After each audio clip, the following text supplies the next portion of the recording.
guys, it's Reagan and welcome back to another video. Today's video is one I look forward to doing every single year because it makes me take stock of my bookshelves and really get my TBR in order, if that makes sense. That's right, today I'm going to be discussing the most intimidating books on my TBR. This video is basically a series of questions that makes you look at your shelves and pick out books and explain why you haven't read them yet. So without further ado, let's go ahead and dive right in. First off is a book you simply have not been able to finish. For this, I currently have two.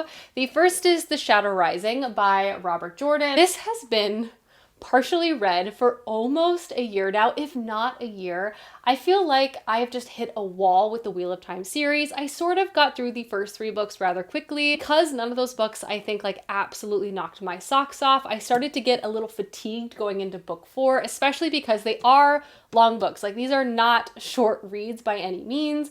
I was enjoying this fourth book. I think it was my favorite of the ones I'd read so far, and the audiobook was also very, very engaging. I think I just needed a bit of a break from the Wheel of Time. I do plan to finish this, but I think I need to work myself up a bit to it before I attempt to read this again, because I don't want to take like another 12-month span of reading it really slowly. Like, I really just want to knock this out. So I'm waiting until I'm back in the mood. Another book that for some reason I have not completed is The Gollum and the Ginny by Helene Wecker. This book I am 100% loving, from the writing style to the setting. Everything about it has been absolutely incredible. I'm actually also listening to this book on audio, and I think I just got distracted by newer, flashier audiobooks that, you know, I had on hold from Libby, let's say, that sort of made me put this book on the back burner. This is a historical fantasy story set in the turn of the century in New York City, and we follow our two main characters, a Gollum and a Ginny, who both end up in New York and basically find themselves starting to integrate in different communities. It's really, really beautiful. It's really character focused, and we kind of veer off many different points of views of people who live around these two characters.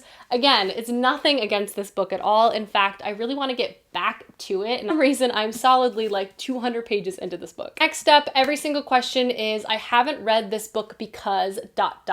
And the first one is I just haven't had the time. For this question, I have two. The first is The Return of the Thief by Megan Wallen Turner.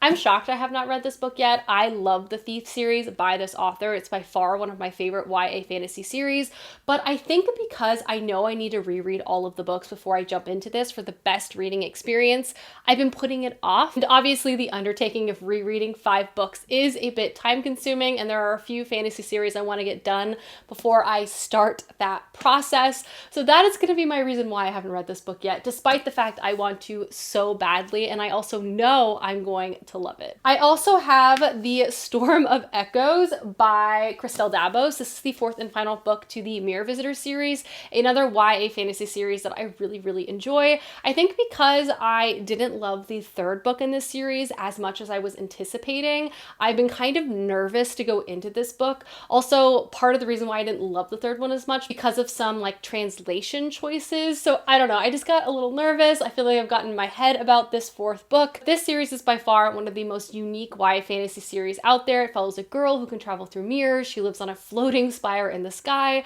and in book 1 she basically has this arranged marriage that she has to follow through with, resulting in her traveling to a faraway spire that's full of illusion and danger and politics. So good, so original. I should read this soon, but let me know. Did you guys enjoy this 4th one? Next up is I haven't gotten to it yet because it is a sequel. And the first one I have is The Monster Baru Cormorant. I read the first book in the Baru Cormorant series last year, loved it, made my best books of the year. I have not started books 2 and 3, though I own them. I need to read them soon. But this is a very politically centered, like, intrigue fantasy series following a main character who is trying to tear an empire from the inside out. It's all about revenge. It's all about outsmarting your enemies. First one was amazing, kept me guessing. I need to continue on with the 2nd installment and the 3rd book. Next, I also have Nona the Ninth by Tamsin Muir. I've read Gideon the Ninth and really, really liked it. I've also not read Harrow the Ninth, but I also feel like I want to reread Gideon before jumping into books 2 and 3. But this did come out last year, and I did get it to add to my shelves because I have a bad habit of doing that, you know? Let alone not even having read book 2, I naturally still bought book 3, but this is like space necromancy. The first one had such an interesting combination of politics, like murder, mystery, competition in space. It was so unique, such great characters, such great humor. I think this time with my reread, I'm going to check out the audiobook specifically because I've heard such great things. And the dialogue is so snappy and quick. I feel like it'll be very well suited to listen to. But needless to say, I have not read the third book, but I want to. And hopefully I do it soon. And then lastly, I have Fool's Assassin by Robin Hobb, the first book to the final trilogy in the Robin Hobb universe. I love Robin Hobb. Wouldn't say I'm like totally off pace with this. I completed the last series in December of last year, and I just want to finish this trilogy before the end of this year. That being said, I haven't started yet, and it is already February at this point. I'm scared to read this. I feel like emotionally I might not make it out, especially because this final trilogy just follow Fitz and the Fool. I'm going out on a quest once again. I have such a soft spot in my heart for Fitz and the Fool especially, and I just feel like this is going to be so much, too much, but just enough, you know what I mean?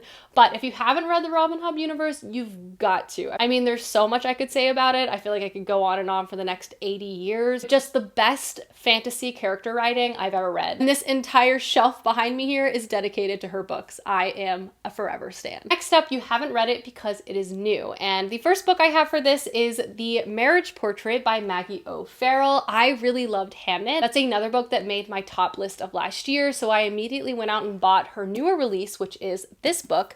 The synopsis of this just sounds outstanding to me. You basically follow a young girl who, due to the death of her older sister, has to very quickly enter into a powerful marriage in her place to the Medici family. Follow her as she enters married life and also having to navigate a very powerful family during this time period.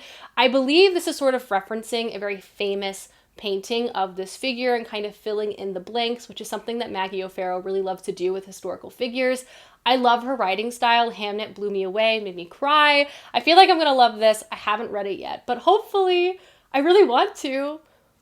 Maybe in the next couple of months. Next up is Empire of Exiles. This I feel like I'll be reading much, much sooner. In fact, I believe it's on my TBR for this month. I feel like I should know that off the top of my head. But this is a thriller-leaning fantasy story. That subgenre is like my favorite combination right now. It follows a set of characters all from different walks of life and professions as they have to work together to solve a conspiracy that could threaten the entire empire. Basically, there was an attempted like evil coup that happened a generation prior, but all the individuals were thought to be dealt with until the beginning of this book, when some powerful and dangerous magical items begin to surface and murders begin to rock the city once again.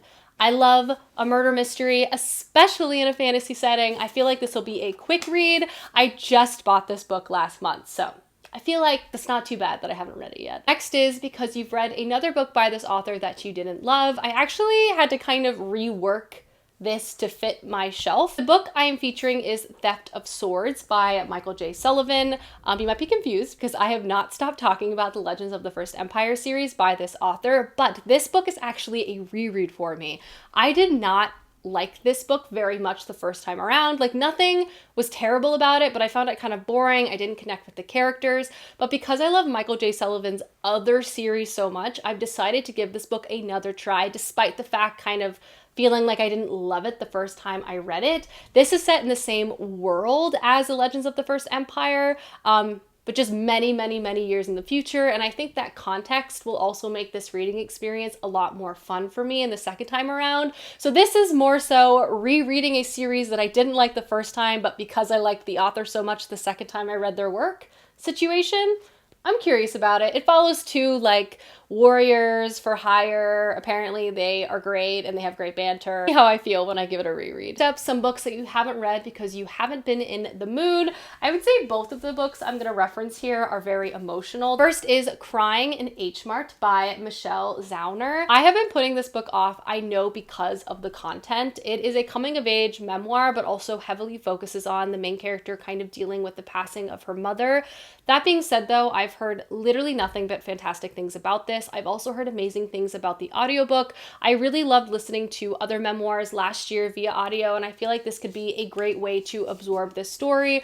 I just know I need to be in the right headspace for it, if that makes sense, just given the heavy nature of the topics and given the fact that it's like a real story. Like, this is a real person, their real life, their real experiences. And given that, I always feel like those types of stories sit much heavier with me than fiction, if that makes sense. Next up, I also have Elena Ferrante's The Story of a New Name, which is book 2 in the Neapolitan novel series. I read My Brilliant Friend last year, another book I loved and adored, and I immediately did not continue on with the series, which I honestly wish I did because I feel like I would have flew through them. My Brilliant Friend was incredible. It's set in the 50s in Naples and follows the growing up of our two main characters. The entire series, I believe, documents their entire lives in like different chapters. My Brilliant Friend was stunning, but it was also very, very intense. And I also feel like it's only going to get more intense with every book. And with the delay of not reading it, I feel like I've built up the emotional impact that these books will have on me, perhaps ballooning it out of control. So I need to kind of like get past that and just go ahead and read them. But similarly, I just feel like this book could destroy me. The series could destroy me, which is why I haven't read it. But I love My Brilliant Friend. I need to continue on. But that is why I have not read this yet. Next up, you haven't read it because it's huge. And I'm gonna go with The Grace of Kings by Ken Liu. Listen, Patrick has really sold reading this series sooner rather than later to me. He's talked nonstop about how good Ken Liu's writing is, which I already knew. He also has translated so many works that are beloved.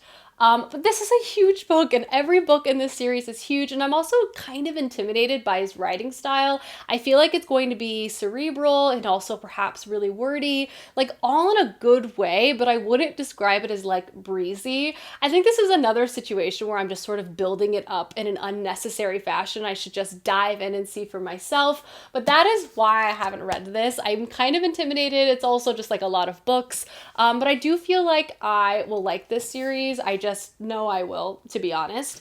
And this has to do with like revolution. I feel like it's going to be brutal. All types of fantasy tropes that I tend to love and adore. I just need to work up the nerve and the confidence, and we will get there. Next up is a book that you bought for the cover and then after the fact learned that the reviews were mixed. And for this, I'm gonna go with The Quick. I bought this at a used bookstore, and reading over more so like the blurbs and the synopsis, I was very, very sold. It's very rarely I pick a book up not having some context for like buzz around it, but I think because this came out in like the earlier 2000s, I just missed it, and based on the font and just the blurb, it very much gives like vampire vibes in the 1800s in London, and I just love all of those things very, very much. But once I got home, I went on Goodreads, and this book is very, very split in terms of enjoyment. It either is like a 1-star read or a 5-star read. There are very few reviews like in between, resulting in this having like a rather low score, but like all of the blurbs are also by like a lot of authors that I really enjoy, especially within this genre. I really feel like I might be on like the other end of the spectrum, but